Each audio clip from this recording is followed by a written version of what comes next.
like me, you are sweet pea crazy, and whether you sowed them back in October and November of last year, or like myself prefer to do a very early sowing in the new year, it is now time to give your sweet peas a really good liquid or foliar feed. Being part of the pea or the legume family, they really do like their iron, and most iron is actually absorbed through the leaves and not through the roots. They then take that down and store that in very thick pencil-like roots in the ground, which is why when you dig up things like runner beans at your allotment or in your garden, you should always cut them off at ground level and leave the roots to rot in the soil, because they are a really good source of nutrients and trace elements to be released back into the soil.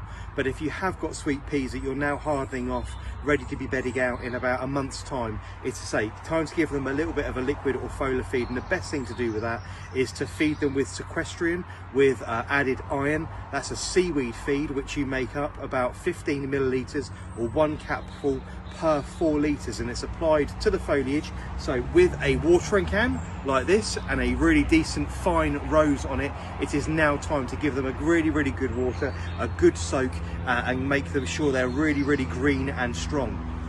These here are the sweet peas that I've been growing in not my root trainers I suppose, but I'm just trying to dig one out for you, the toilet tubes that I like to grow. And I'm just going to pull this one out, and you can see that the toilet tube is now starting to fall apart. You can see that lovely root growth that's forming all the way around there. So this will get a really good feed. This is in a plastic tray with all of its other little friends. I've got some in plastic trays as well, but they're all going to get the same feed. So it's got 15 millilitres to every 4 litres. It's a foliar feed, so apply it with a fine rose across all of the foliage. It will be absorbed through the foliage and from the roots, giving you a nice strong healthy plant.